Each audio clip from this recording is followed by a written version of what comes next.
الحمد لله الذي خلق الإنسان في أحسن تقويم وفضله بأحسن سورة للتكريم، ثم الصلاة والسلام على النبي الذي أعطي الجوامع والكلم وعلى آله وأصحابه والتابعين لهم بإحسان إلى الدين.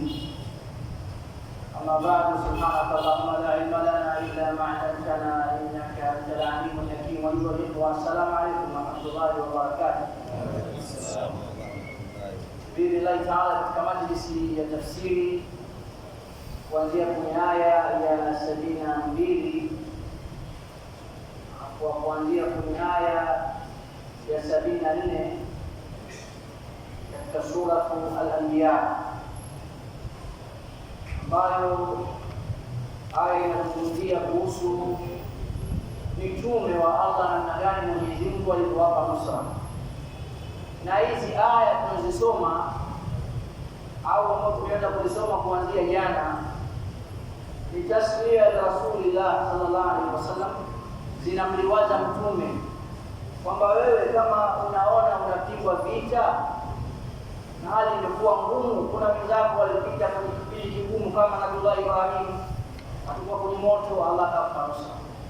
Kwa hiyo anamtakia historia za mitume.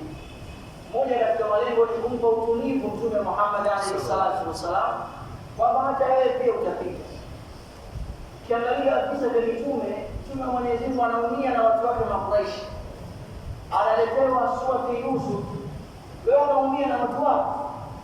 Yusuf tukafanyia uadui na ndugu zake, walio kama ni kuumia niliwape na Yusuf alayhi salatu wasalam, ndugu zake waliwakumua wale ndani ya visa vya mitume lililosababisha vifo haya.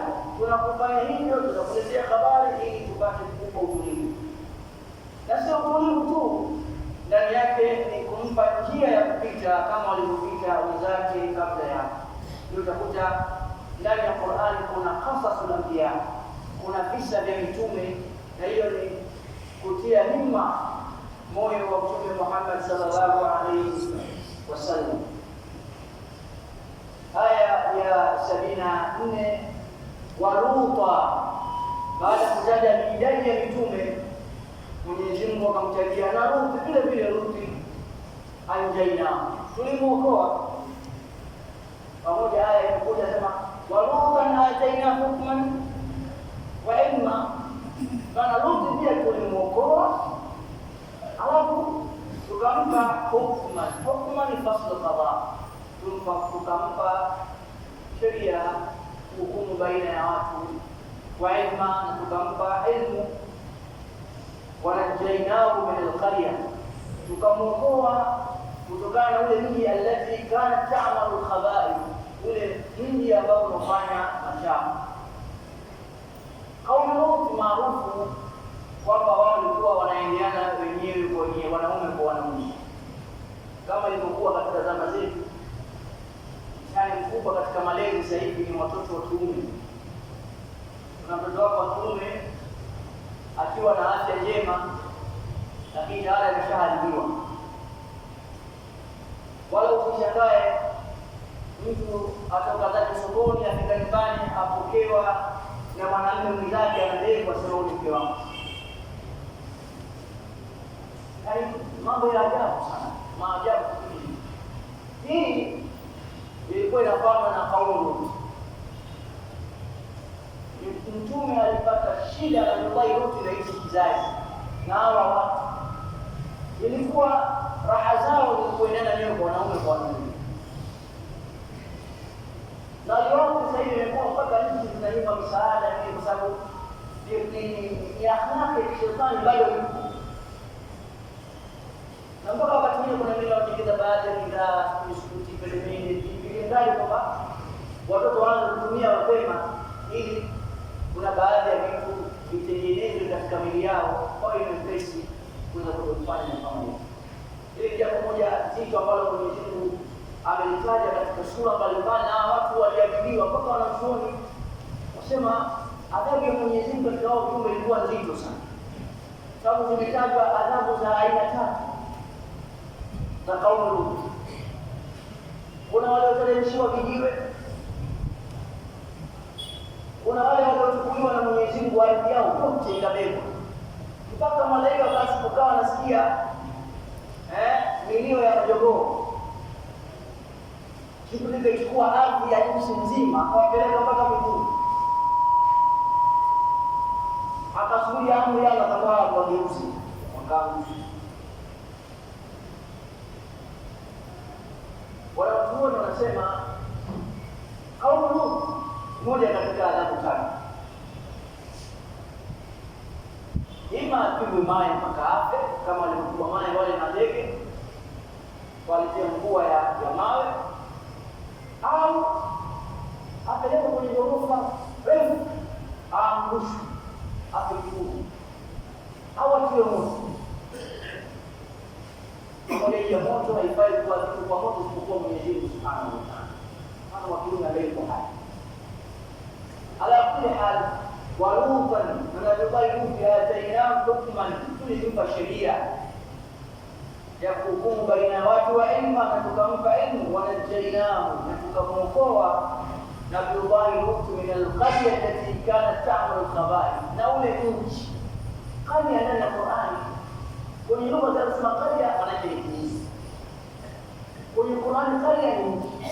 Mpaka Mwenyezi Mungu alitaja kama ni qarya, rabbana akhrijna min hadhihi alqarya. Ndio maana lugha ya Qur'ani maneno yanabadilika sana na maneno yanakuwa. Bila kumbuka baada ya kuwa masomoni kwa muda mpaka narudi Tanzania na kuja kuna maneno misiani. Yule rafiki kuna ndio alikuwa mshauri kwa sababu sijui. Mshauri neno jipya au ni zamani sana jamani? Wala zamani. Hata kuna dola ushauri nini ndio moja ndio nilisikia. Hiyo nikapita karibu kumbe nilivyo kuwa. Kinga mziki kama usikia kama hiyo ushauri pekee yake hatumbo kinga. Na wale huwa maneno yanabadilika na yanakuwa kila baada ya muda yanabadilika. Kwa hiyo alqarya katika lugha ya Qur'ani ni mkubwa, alati ndio ambao kana ta'malu khaba'ith, ambao unafanya machafu, kisha Mwenyezi Mungu akayanyamaza kutokana na ubaya wake. Unajua kama ndio utakuwa baya hapo ndio kitaje vile za kusimama. Ta'malu khaba'ith, unafanya machafu. Machafu gani? Allah akayanyamaza. Innahum kanu qauma sawi, hawa watu walikuwa ni watu wachafu. Innahum kanu qauma sawi, hawa watu walikuwa ni wachafu wa fasiki. Fusku kwenye Qur'ani ya maana mbili, fusku ni maana ya kufuru, au fusku ni mtu anafanya madhambi madogo madogo, kama alivyosema Mtume sallallahu alaihi wasallam, sibabu muslim fusuq. Kutokana na Uislamu ni ufasi, sibabu muslim fusuq. Kutokana na Waislamu wawili ni ufasi, maana yake sio katika jambo la kumtoa kwenye Uislamu. Lakini hawa fusuku hii ni fusuku ya makafiri au masai fasiki, na kafiri walikuwa ni makafiri. Kama Mwenyezi Mungu akawaadhibu, Mwenyezi Mungu atawaadhibu watu wa kwanza hao kwa makafiri.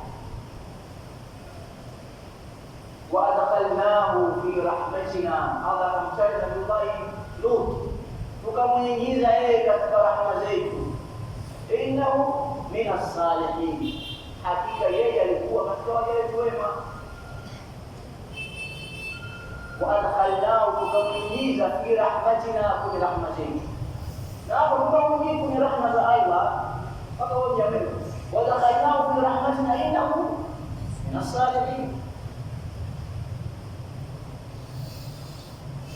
Nabii Yusuf alayhi salatu mwisho wa uhai wake sema Rabbana rabbi qad ataytani min al-mulk wa 'allamtani min ta'wil al-hadith wa fatara as-samawati anta waliyyi tawaffani muslima wa alhiqni bis-salihin, nifishe nikiwa Muislamu na unikutanishe na waja wema. Allah yeye mwenyewe ni mwema, ni mtume, kile anaomba tawaffani muslima wa alhiqni bis-salihin, nifishe nikiwa Muislamu na unikutanishe na waja wema. Idhan wa adkhalnahu fi rahmatina, tukamuingiza Luthi katika rahma zetu. Kwa nini? Innahu min as-salihin, kikaeni katika waja wema. Wa Nuhan, hivi visa anaambiwa Mtume Muhammad sallallahu alaihi wasallam, linuthabbita bihi fuada. Wa Nuhan, na vile vile Nuhu tulimwokoa ibnada min qabl, alipo mwita, alipo omba. Wa Nuhan, na Nuhu ibnada min qabl,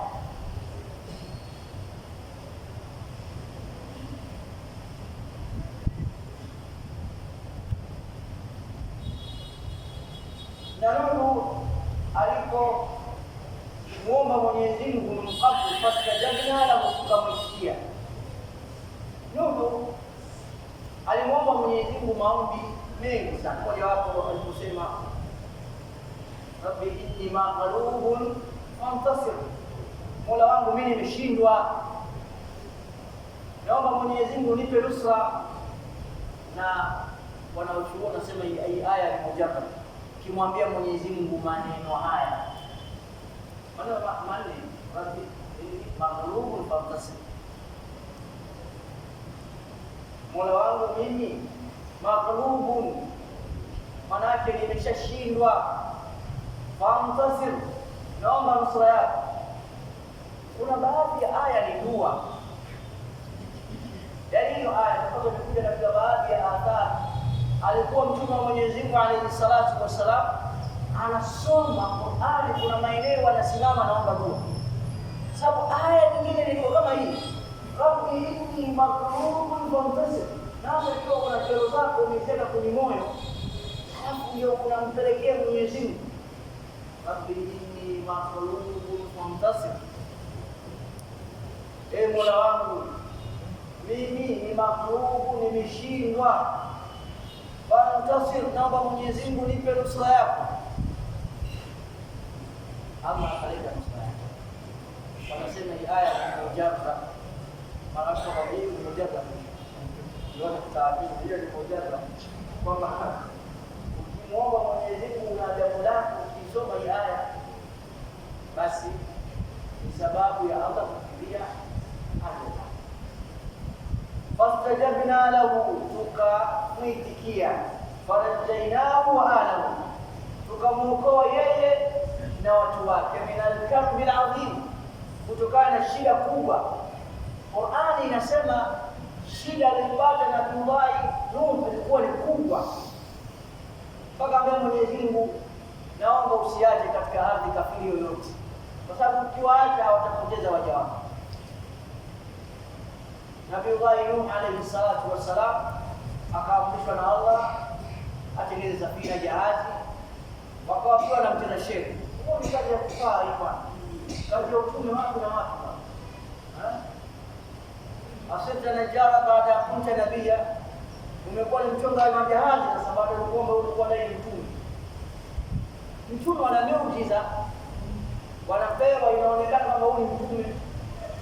Na kama ingekuwa ni watu tu Mwenyezi Mungu waliwa mtume mmoja kwenye macho yao kumtazama kwa huyu. Hata watu wengine wao kikapo kitu kama fulani pale haita kama wanachukua.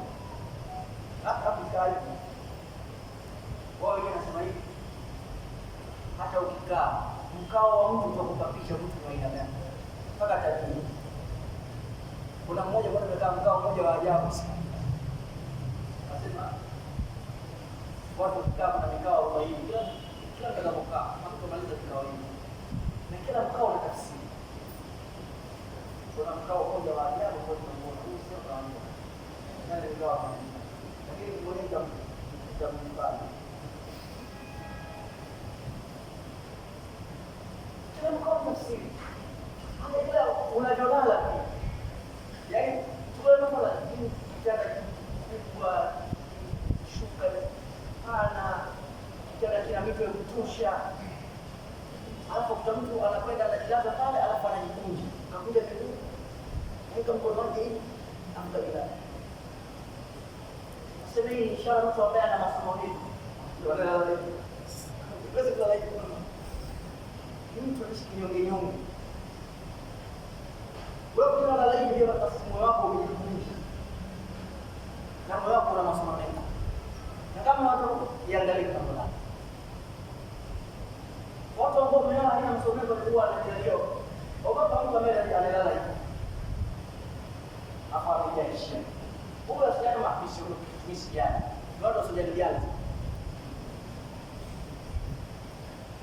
Wewe sasa hivi za wenyewe unafanya kitu chao.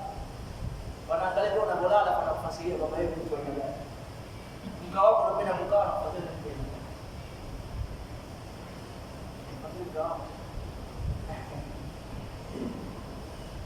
Ila Allah asema wa Nuh idnada min qabl. Na Nuh alipomuomba Mwenyezi Mungu kama Mwenyezi Mungu amuondoshee shida anazoziona katika watu wake. Fastajabna la. Jamani tunaona baina ya maombi na majibu. Wa Nuh idnada min qabl fastajabna. Kana kwamba hakuna muda mrefu.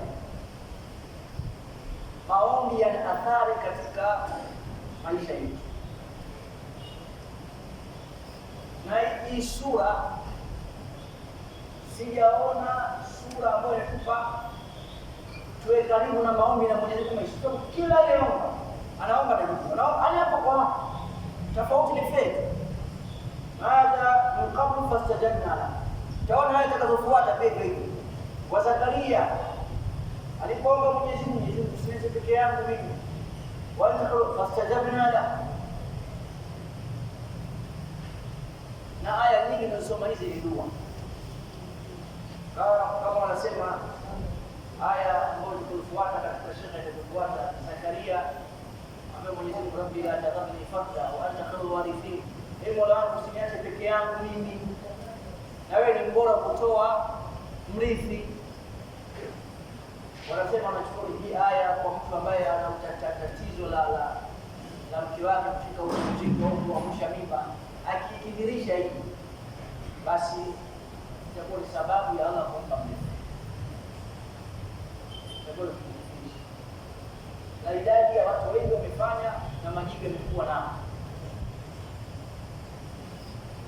Wala Mwenyezi Mungu anatainahu wa ahla kutoka yeye na watu wake bila al-kadhib al-azim, kutokana na shida kubwa. Wanasarnahu min al-qawmi alladhina kadhabu bi ayatina, tukamnusuru tukampa ushindi.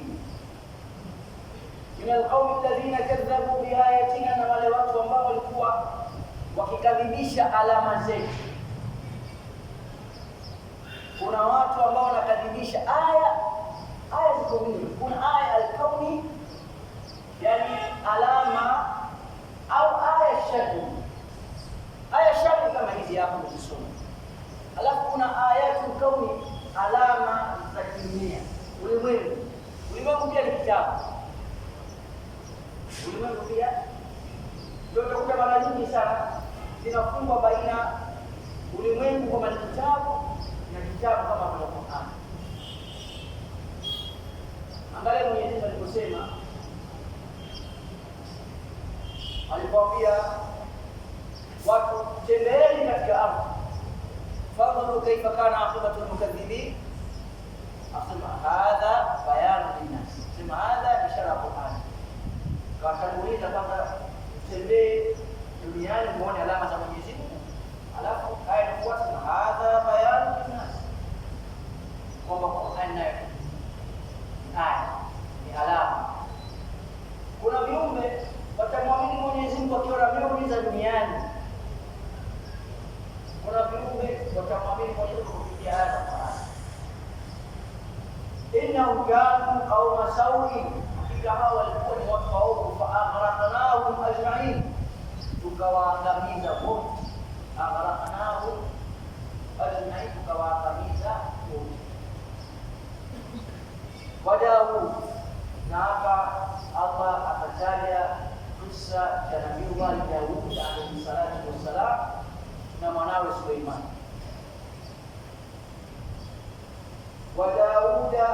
wa Suleimana, na Daud ambaye ni mtume wa Allah, wa Suleimana na mwanawe Suleimani, idh yahkumani fil harthi, walipokuwa wanatoa hukumu kwenye mtu ambaye shamba lake limeharibiwa.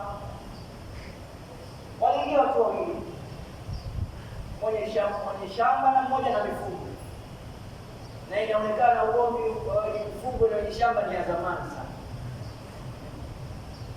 Sasa mpaka kuingia kwenye Qur'ani, ugomvi huu ni wa zamani mno. Sasa wakaja naye anakumbuka sehemu nyingine kwenye ugomvi wa mifugo kwenye Qur'ani.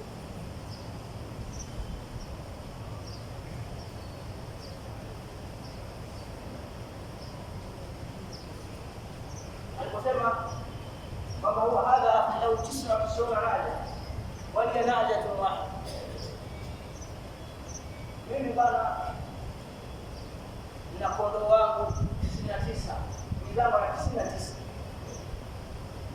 mimi nina huyu mmoja, lakini yangu pia amtaka na ameshia kufasaha. Haya faida kunana kuna wanyama hivi pamoja wanatumia fasili na sio kondoa. Sema ndio ni wanawake hivi sana, lakini hata kule hadi Qur'ani imesema atende kwenye majani wakati na hakika hii. Uongi wa wanyama. Huyo ameingiza wanyama kwenye shamba la damu zake usiku. Shamba lote akaliharibu. Wakenda kwa Nabii Allah huko na kupata hukumu. Tufanyeje? Wa Daud wa Suleimana idh yahkumani fil haqq. Na Daud na Suleiman pindi walipokuwa wakitoa hukumu kwenye ugomvi wa shamba, alikwenda kushtaki yule mwenye shamba akiwa amemshika mwenye wanyama, ana mbuzi zake na kondoo. Idh nafashat fihi ghanamul qawm, walipokwenda kuharibu shamba, kuchunga wakati wa usiku. Sema nafashat, alafu wenyewe watu wa lugha ukiona neno lina shini, uje neno linaonyesha kuenea shamba lote. Sasa nafashat baada ya kupeneno mfano shamsi sidio nene shabaka ni nyama pia na moto shabaka kwa pia kitagao kama mtindo. Neno likiwa na shini ghaliba, herufi yenyewe inaitwa harfu tafashi, herufi ya kuendelea kwa ni shamba liliwa lote. Kwa hiyo ni nafasha bakisese in nafashat fi ghanamul qawm, walikuharibu na kuchunga kwenye shamba lote la mtu. Wa kunna li hukmihim shahidin, na sisi tulikuwa katika hukumu yao shahidi. Ndio ndio shahidi. Unaona shahidi maana yake amekuja pale alikuwa habari zote za yule shahidi, harfu ya shina. Wa kunna li hukmihim shahidin. Nabii Suleiman inasemekana alikuwa na baba. Riwaya nyingine inasema alikuwa mlangoni, akatoka yule mwenye shamba, asikia vibaya, yaani wanakaa wanagombana, sio kumiwa. Akaambia mnajuaje? Sema Daudi amemhukumu huyu mwenye shamba ambao limeharibiwa, achukue wanyama huyu kama shamba kuishia. Na wao mmoja akaona kitu waondoka na ngomana, ndio shaka huko watu kama mmoja aje elewa vipi bwana, wewe umeingiza wanyama wako usiku kwa huyu mwenye shamba lake. Na hapa kuna khilafu, je, kama ni mchana itakuwaje? Lakini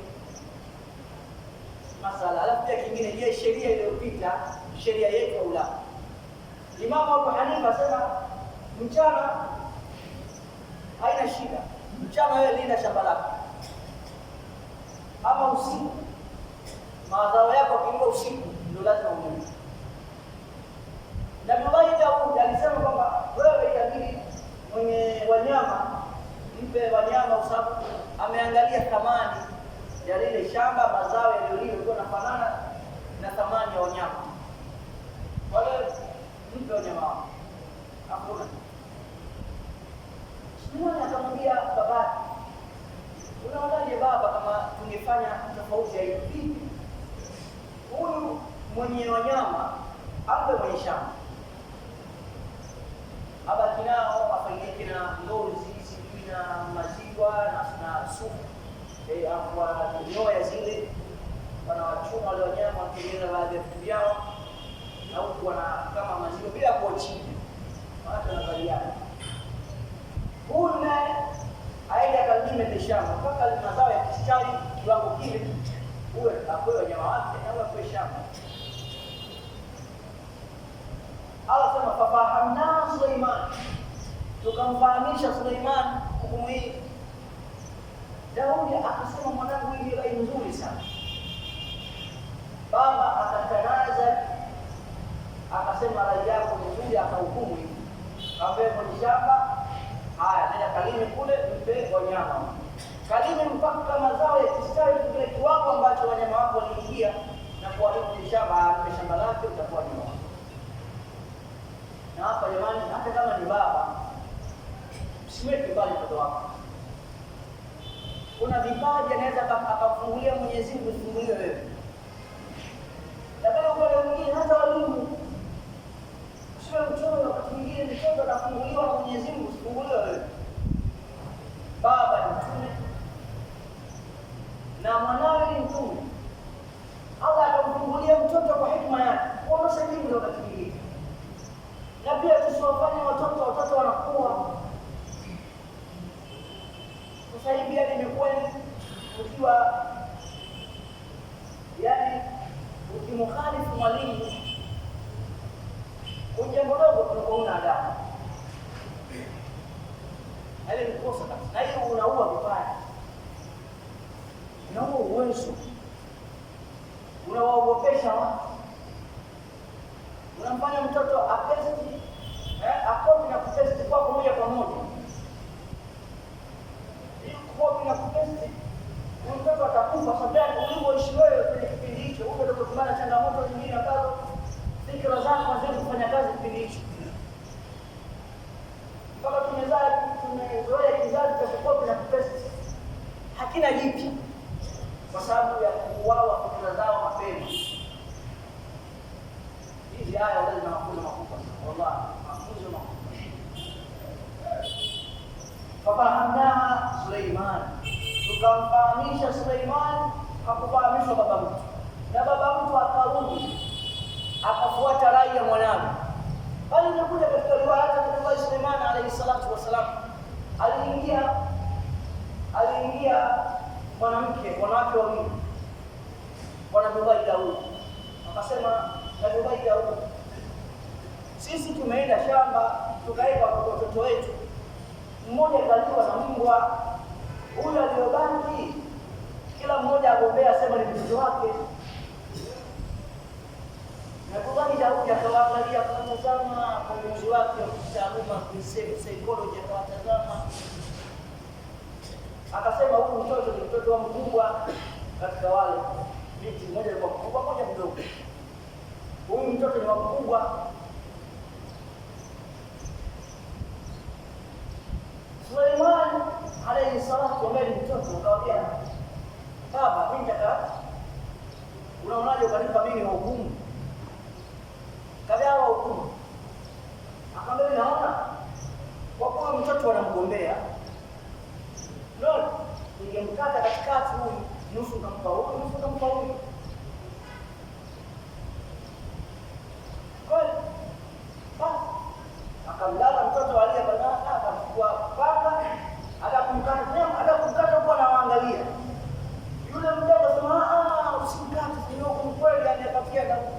huyo mkubwa.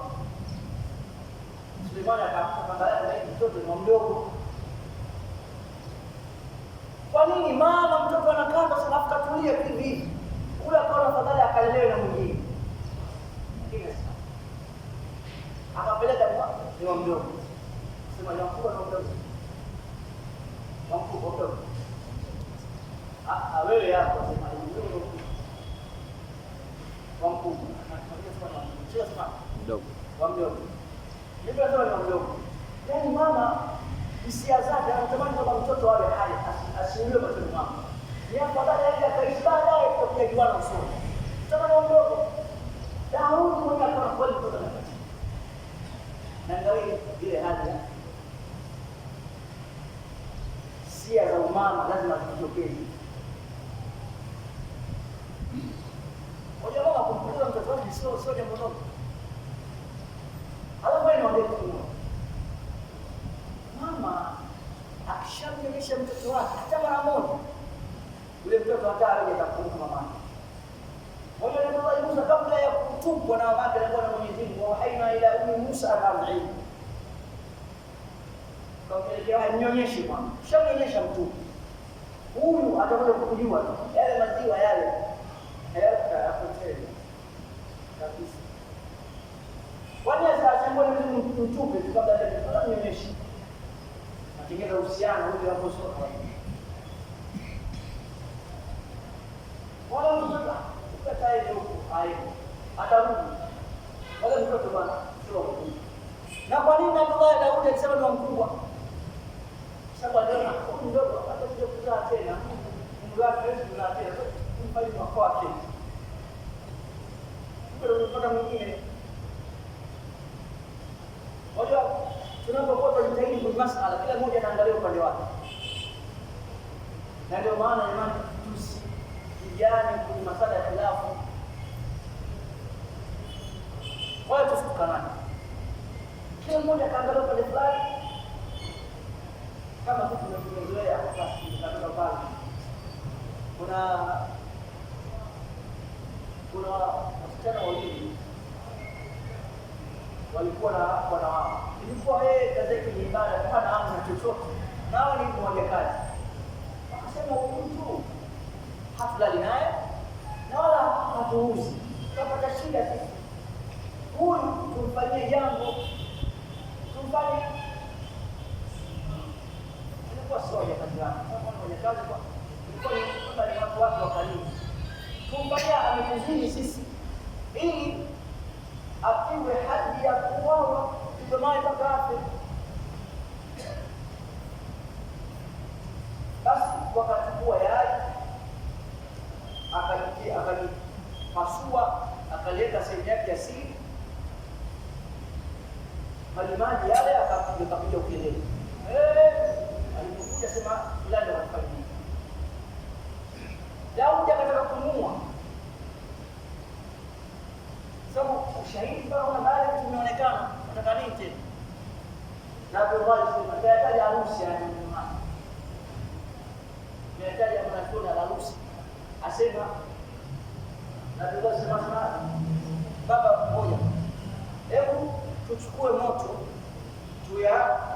tupitishe katika hayo maji akachukuliwa maji kupishiwa nasema yakinikunja ni yai unajua nafanana sana na yai lakini kunja hayo ndio basi kama hivi ni haya lakini itabadilika itakuwa hayo ni maji kweli ya mwanamke na taifa wote wanajifunza wala kuna mambo ya mitoto anachoona namna gani mtoto alipofunuliwa na Allah baba alifunua wala tusiwe vibaya kwa sababu wewe una muda mrefu una uzoefu wewe shehe mkubwa sio vibaya. Alafu baadaye tunaanza kudharau kizazi kumbe tumekuwa taratibu. Fahamna Suleimana wa kullan ataina hukman wa ilma. Na Allah anasema wote hao pamoja na haya tumewapa hukman maana yake tumewapa sheria hukumu baina ya watu wa ilma wasakharna ma Daud al-jibali, tukamdhalilishia Daudi milima, yusabbihna wat-tayr. Anaposoma Zaburi Daud, basi ile milima inaitika na ndege. Hii katika miujiza aliyokuwa nabii, na katika mitume waliokuwa na nguvu za kivita na nini kubaida huko. Sababu Mwenyezi Mungu asema wa alanna lahu alhadid, tulimlainishia chuma na kubaida ule anafanya anavyotaka. Na kulainishiwa chuma, kutumia chuma vizuri ni alama ya nguvu. Kutengeza silaha, ikiwa hauna urafiki na chuma, ukitumia beba hivi. Sasa hivi ndio kwa mfano simu zetu hizi, kuna chuma imewekwa ndani yake, mizani mdogo sana, lakini bei yake sio ya kawaida.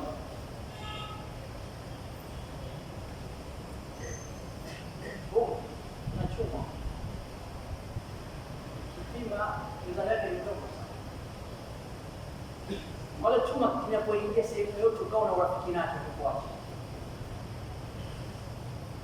Mwenyezi Mungu alipotaka kumpa Daudi miujiza ya utume wake na nguvu ya kupambana, alimlainishia chuma. Leo katika baadhi ya nchi ambazo zinaonekana zina nguvu sana, nchi ambazo zinahesabika Jamhuri ya Islamia mojawapo ni Iran, na ita wenyewe napoita Jamhuri ya Islamia.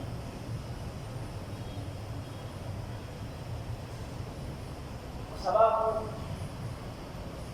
sitaki kuingia sana huko, sababu nimeshatolea macho. Ukweli nchi ambayo ilikuwa kwenye vikwazo vya muda mrefu, tena sio vikwazo hafifu, maana vile vikwazo vina daraja, walindani wameshaimaliza, lakini hivyo watafuta sehemu ya kutia kichwa. Kwa hiyo tunasema hakuna nchi ambayo inaweza kupitia aibu kwa Amerika kama Iran. Sababu za chapo wakazitandika zile kambi hizo 10 na ngapi, wakazitandika zote wakaziarisha. Japo mimi siku na mwinaji, japo naona ametumia ndio anatumia falsafa hii, siku pamoja na siku naona ametumia. Na kweli sijui nchi za Kiarabu nyingine zikoje, lakini nidhani kama atapigwa tutakuja maafa makubwa sana. Kama atapigwa tutakuwa maafa makubwa, sababu jeuri ile ya kikoloni kwamba hamchagui kiongozi mpaka atakaye huko ndio tena huko. Sijengea tafsiri ya siasa.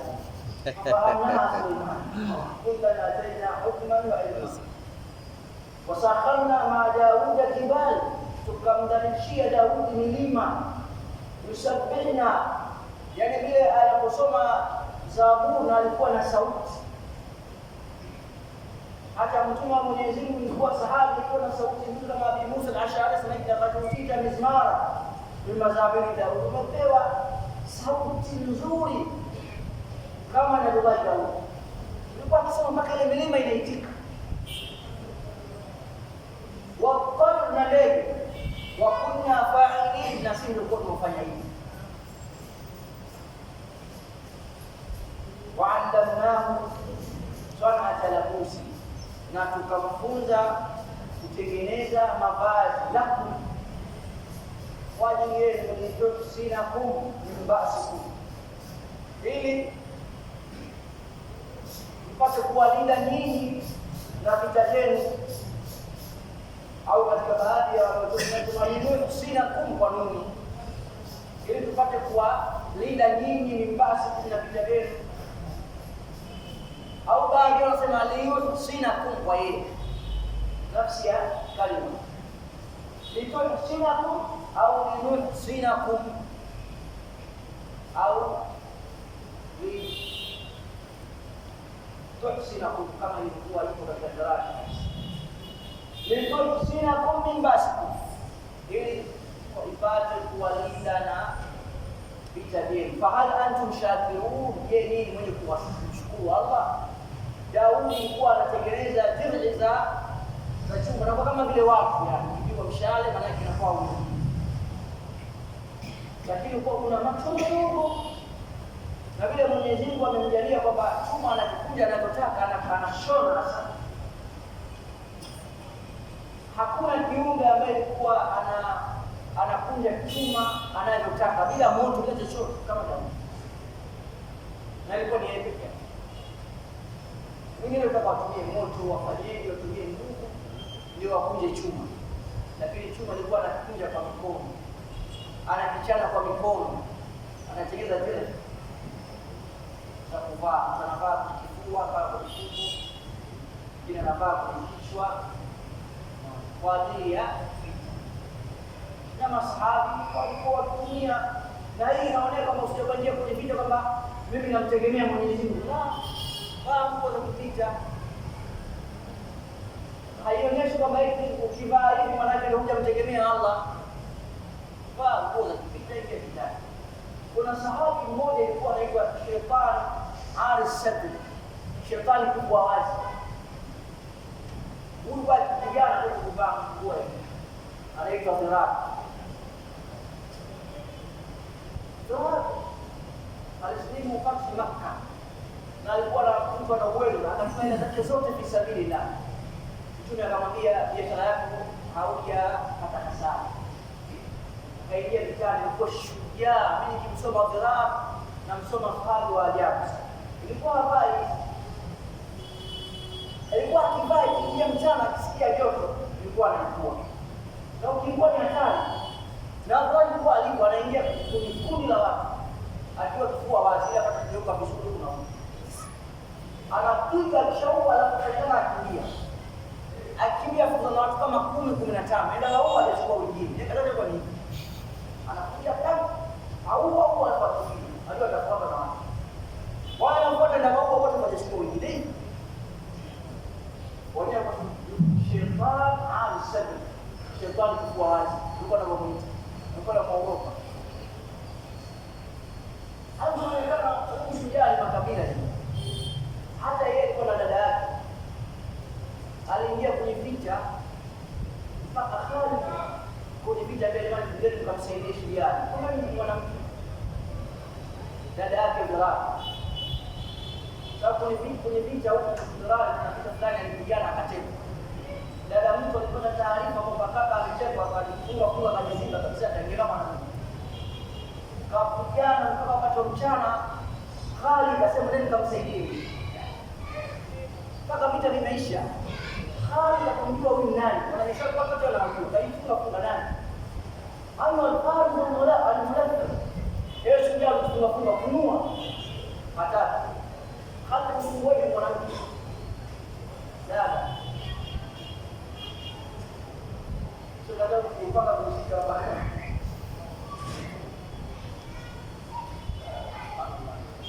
Madada wanazama hizo. Alafu ya kuwaweza wao wasemaje? Wao waandamnao sana atadabusi, tukamfunza yeye kutengeneza nguo lako. Walinyero mtakisina kumbasiku. Siwa ile nyingi na vitakeni fahala tushakuru. Yeye mwenye kumshukuru Mwenyezi Mungu. Baada hapo aya inayofuata ya 81 kabla ya mwisho, wale Suleimana dhiha. Na Suleiman tukamdhalilishia upepo sifatani wenye kuvuma kwa kasi. Na Suleiman alikuwa upepo anaamrisha kupeleka anapotaka, bali katika sura 7 anasema wale Suleimana riha quduha shahru wa rawahuha shahru. Na Nabii Suleiman tukambadilisha upepo, mwendo wake wa asubuhi mtu akawaja tembea mwezi mzima, na mwendo wa jioni kutoka bila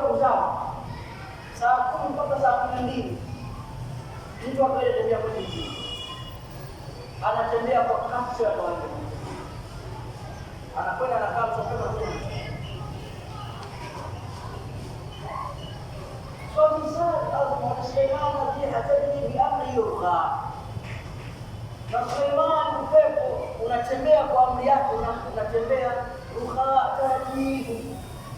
Mungu anasema asifa taratibu, kwa nini rukha taratibu haifasa? Wanachuoni wanasema unafanya pia haya ndio Mungu anasema tembea taratibu, kwa sema wala kauli asema rukha ni pale akipanda ukijaza hata unachukua kasi kama gari. Lawa ni rukha asifatan, wakati anakwenda ni rukha, anakwenda taratibu. Asifatan wakati wa kurudi, sasa mara nyingi wakati wa kurudi sasa hivi atamani afikie haraka kweli. Yeye ndio au asifatan anakutaka ende na mbio, rukha unataka umekuti na zote hizo wale elimu ya Allah inaonekana kwamba ni kama vile ni amri yake, anataka umpeleke mbio na kwenda mbio, anataka aende taratibu. Shaka fikiria kusubiri kueleza haya kuhusu Nabii Allah Suleiman kutembea na upepo, akasema mambo ya ajabu. Amesema ni ajabu. Anasema hivi, mwanadamu sasa hivi anatembea mbio nyingi hata kuliko na Nabii Suleiman. Lakini sio wewe unatembea na bodaboda una bajaji. Sio unafikiria wewe. Nafikiri wale wanatembea mbio za hapa, na wale wanatembea na matreni ya mwendo kasi. Na sio kwa sababu za nchi za nje ambazo tena kilomita 600 kwa saa. Na pia nakutunzia kama ndege zile anga za kimataifa zile kubwa sawa, watu hapa ndio Pemba na ndege yako ndogo. Sasa ndege kwenye anga ya kimataifa wanatembea mwendo sio kawaida. Wala kilomita 50 zimeisha, tangazo kubwa tukimaliza kilomita 50 hizi. Anasema mwanadamu sasa hivi anatembea kilomita nyingi kwa muda mfupi hata kuliko anatembea na kwa siku. Wajua ameanisia kilomita kwa kutembea kwa kawaida ambayo limeambiwa tembea mwezi mzima. Sema bwana, hii tunatembea kilomita nyingi ni kilomita 70. 50, 60, kila nini 70. 70 ukipiga kwa mwezi. Alafu mpige mwanadamu ambaye anakata masaa 3 au mawili na ndege kunyaga anga la taifa. Huyu kwa hapa. Hapo ndio atatembea kwa ndege kutoka kilomita 60. Natembea kwa kasi kubwa sana. Ila sio ashabu bajaji na bodaboda.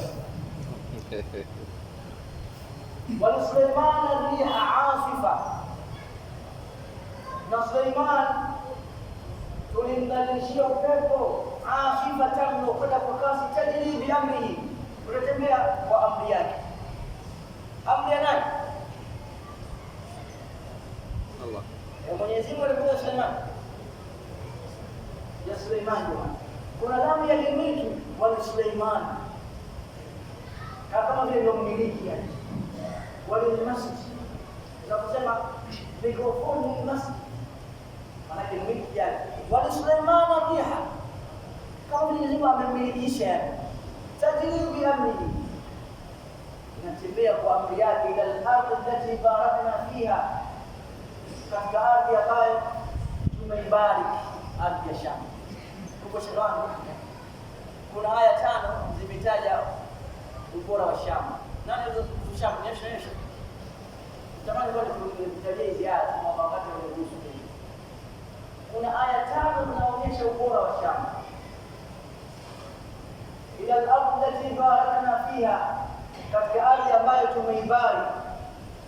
Wa kunna bikulli shay'in alimin, na tulikuwa sisi kila jambo ni wenye kulitambua kwamba anatembea kwa ukweli. Naona na haya malizia katika darasa yetu ya leo, kwa minashayatin man yakusuna la, na katika mashaitani kuna wanaozama lahu Sio kama unasema kwa ajili yao, kwa ajili ndio swali langu. Sio kusema ilikuja kutaja kazi ya mashaitani kufanyia Suleiman. Mahariba wa Damascus wa Jifan wanamtekelezea haramu majumba makubwa mpaka zikatajwa na Nabii Suleiman ilikuwa masahani na vyombo ya kuweza kuwapikia kwa makubwa yani wa kuduru rasiat na vyungu vile ambavyo sufuria zake haziondolewi, huwezi kuiondoa. Umma aliokuwa nao kuja hata kutapa hapo shapa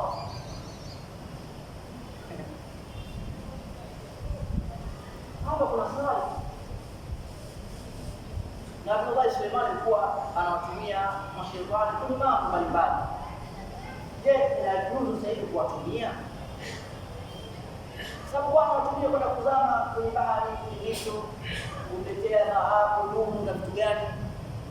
Je, inajuzu zaidi kuwamiliki na kuwatumia? Ndio kama nilivyo, nataka kuna kesi kachukua ile faili tu. Kesi ni kali vibaya. Kaleti. Sema tu Allah usitume mwingine ambaye kusoma zaka na abeba wewe kuletea. Ukitima kama mtu mwingine ambaye anakuja kusoma. Je, inajuzu kuwatumia? Haijuzu. Ama yeye wenyewe wanakuruka mama. Wame naona haijuzu. Haijuzu. Wenyewe wanakuruka wanajua mama anakuruka msikiti. Hamna. Ndio hapo sasa ndio wanakuwa. Sasa kama ndio vile msikiti maswali siku waruka.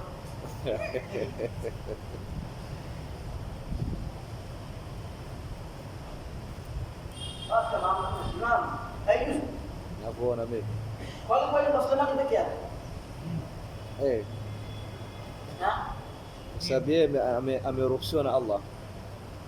Ushahidi kwa kama ushahidi ambao upepo alivyoamrishiwa wala haijuzu. Hapa wanaozoni ndio muda unaruhusu kwa mpaka na saa 8:30 ndio tunaruhusa masala. Kama mtasalia masali yetu ni wajibu na mwingine.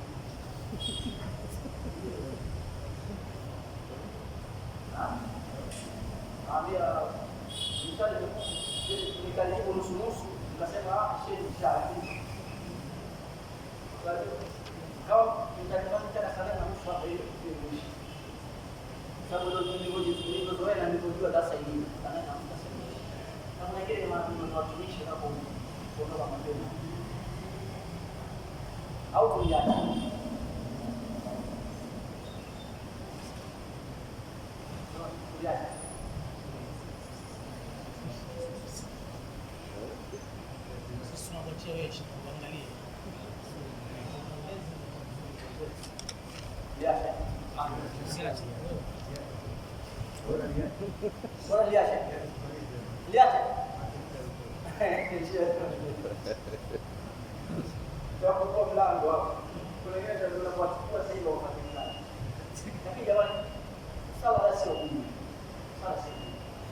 wanachuoni wengi sana wameenda kwamba haifai kutumia.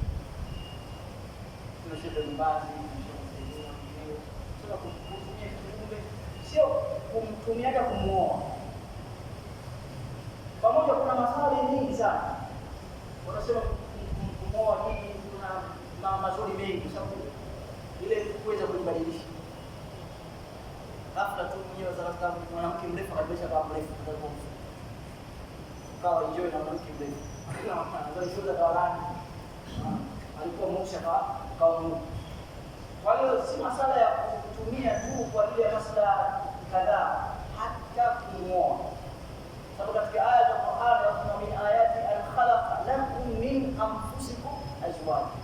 Sasa anatoa ile wazi kwamba mwanamke awe katika binadamu. Khalaqa lakum min anfusikum, kutokana na nafsi zenu nyinyi binadamu. Kwa sababu ya kuoa nini yani?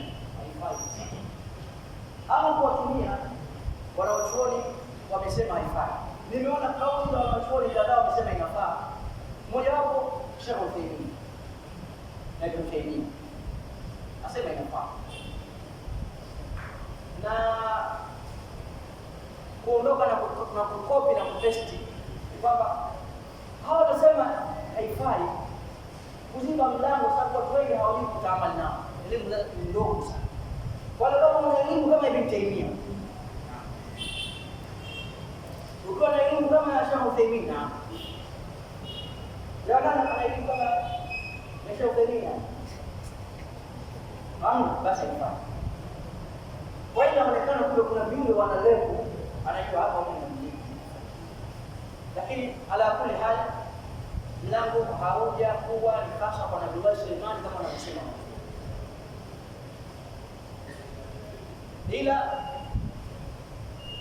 kuna viumbe wengi wanaingia kwenye mlango, wanaingia kushiriki sababu elimu zao ndogo.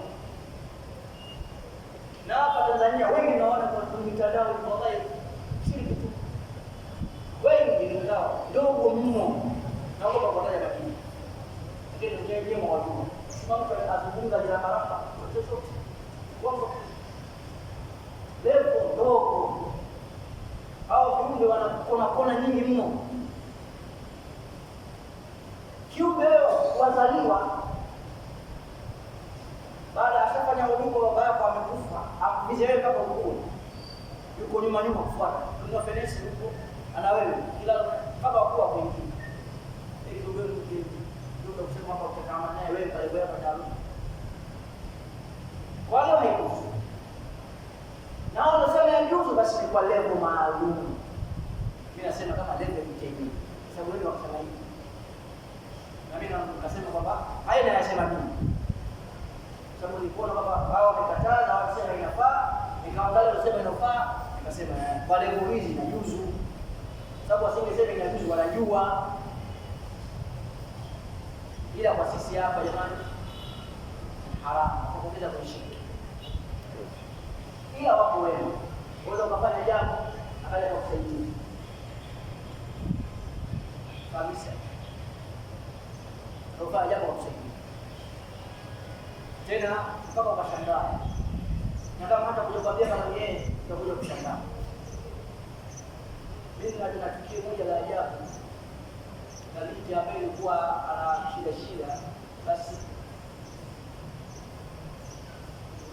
wakati mimi sio mtu wa Mungu, lakini ni mtu wangu nyumbani, kapata shida kama bishete, nikamsomea ikatokea shida kubwa zaidi, akaparalyze mwili mzima, yaani mpaka nikamchukua na mtenda ndani na kupeleka nyumbani kabisa, hali chochote. Alikuja kuingia kwenye mwili ni kumbe msimsidilisha muda. Alafu jambo la ajabu, hata madarasani ananifuata. Yao kumbe alipenda muda mrefu. Hapo kwenye mwili wangu hapa naye. Alikuja, alipomwona binti katika shida ile yuko nyumbani, wallahi ikawa akiiti. Hata kuamka kwenda chooni, aingia kwenye mwili. Aingia kwenda chooni, aweza kaoga, kafanyaje hapa tu.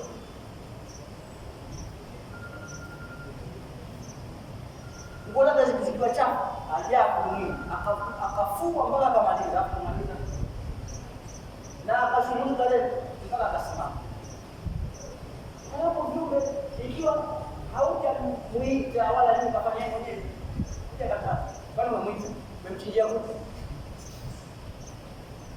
na wanafanya mengi, na hapa msikitini wako wapo, wallahi wapo macho kwa hapa sisi macho kwa waona jambo hili.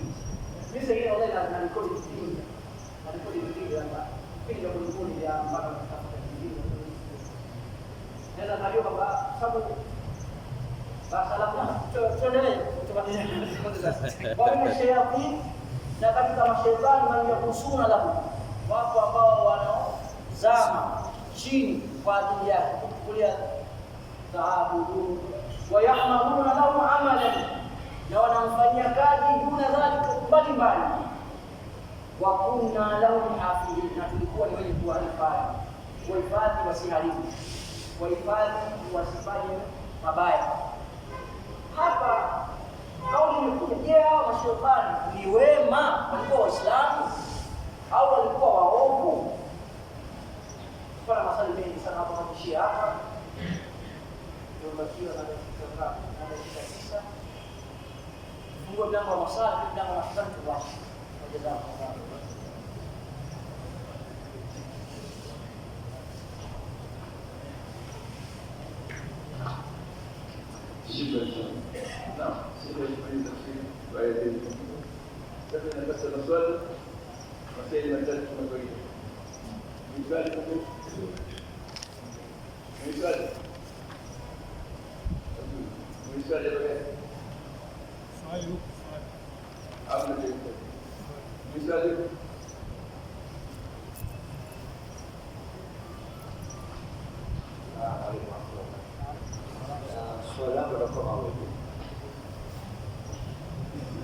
katika tafsiri ya Labithu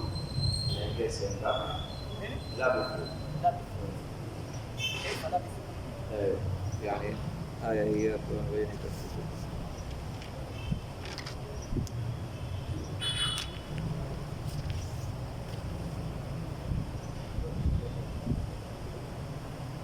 yani pale ulipotafsiri mavazi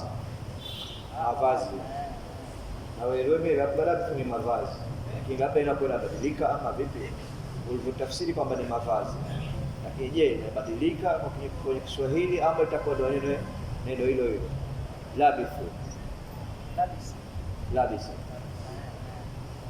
Swali langu la pili, katika hao mitume waliotajwa hapa katika hizi aya tulizosoma, je kuna wengine hao ambao walipata shida zaidi ya hao?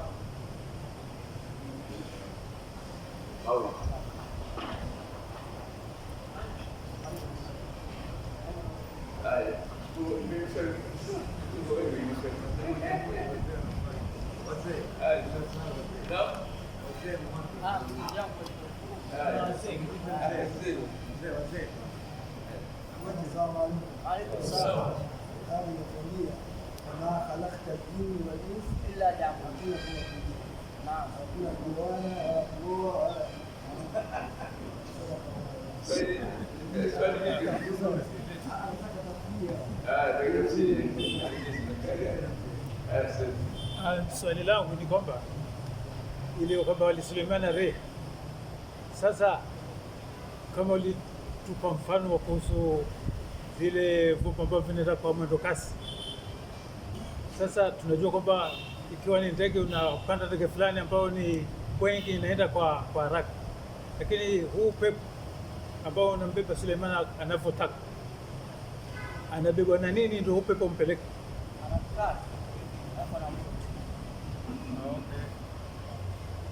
Yani miujiza ya Allah. Ya sio mpaka kitambaa au aike ubawa. Anasimama tu au mwenyewe na. Yani ilikuwa ana kile kitu chake cha Arsha ambacho anakabili. Kile kile. Yani pale anaamsha.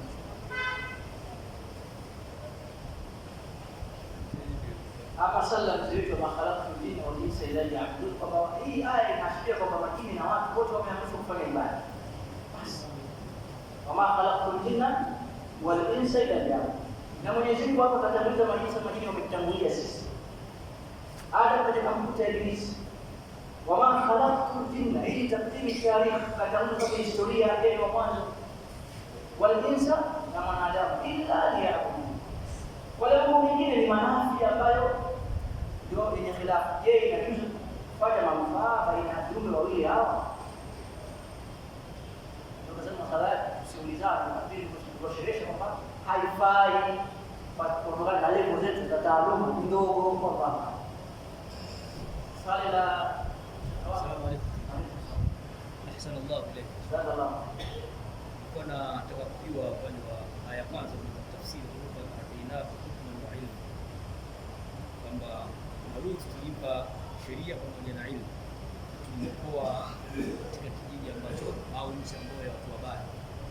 Lakini kwenye sura Al-Ankabut nadhani aya 32 kwamba walamma ja'at rusuluna Ibrahim bil bushra qalu inna muhliku ahli hadhihi al-qarya, kwamba malaika walipomwambia Ibrahim kwa ishara ya mtoto bila shaka, lakini walimwambia kwamba tunaenda kuangamiza, inna muhliku ahli hadhihi alqarya, kwa hakika tunaenda kuangamiza kijiji hichi au nchi hii.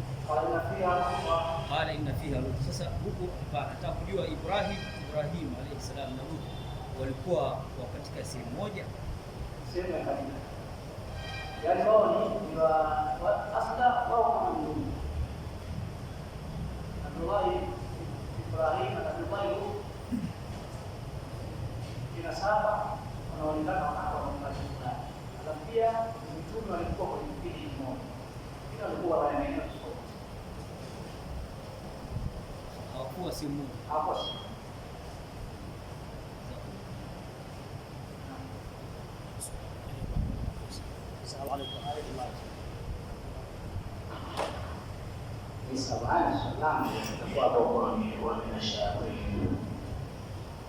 Kuna mwandishi mmoja wa kitabu nataka kumtaja, Sheikh Al-Saidi, yeye wanadai hivi yale mashindani yanayoingia kwa kina dada ambao mazingira mengi kwa tunasema zaidi tunasubiwa na yale mashindani, yeye anadai kwamba yale hayatoki, isipokuwa tu ile njia ambayo wazee wengi wamekuwa wamezoea kwani ya kufanya kwamba huwa anaitwa yule alafu anaulizwa anataka nini.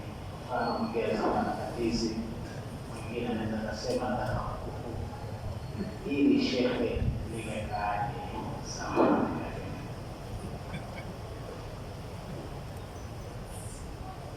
Kwanza kuita shembani alafu na kumwambia wataka nini, hii kwamba ushafanya apate makazi na mashetani sehemu yenye amani kabisa kwenye mwili wa binadamu.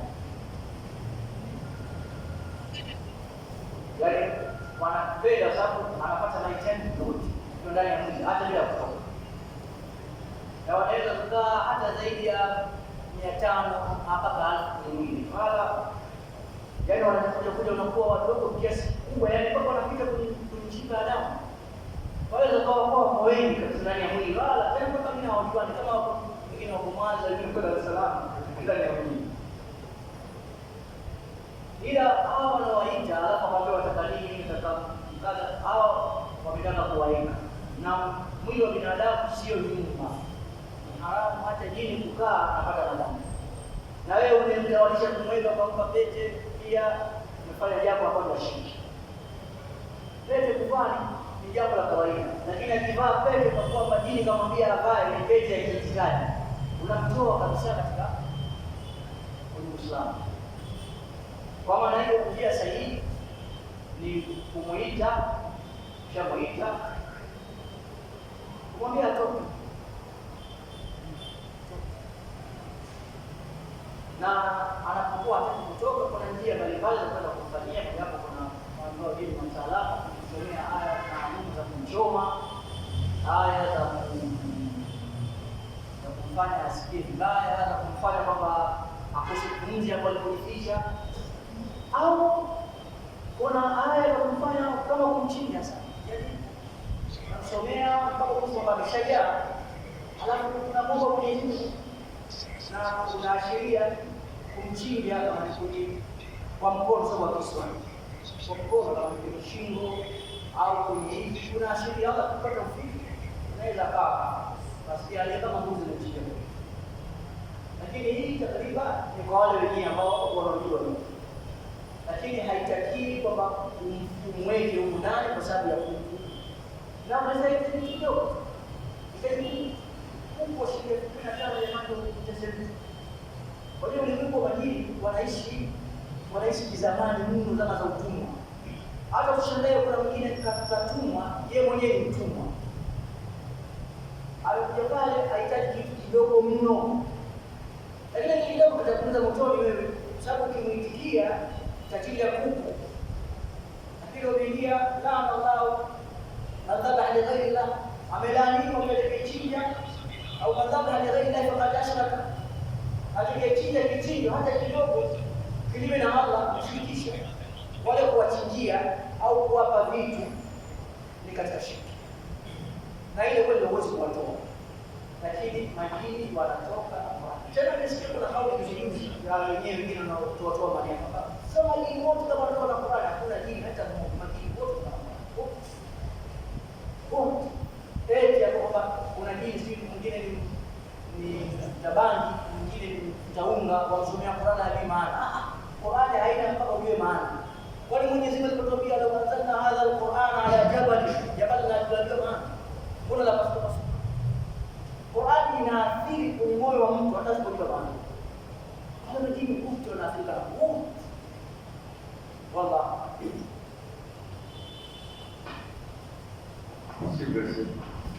Sei nakushukuru sana kwa kusikiliza siku hizi. Ndio kitu kwa kesho kisha tutakuwa na shahada bwana tutaendelea na kuendelea ya 83 mpaka aya 92 ya sura hii ya Anbiya. Kesho tutakuwa na shahada bwana. Sasa sisi kwa hiyo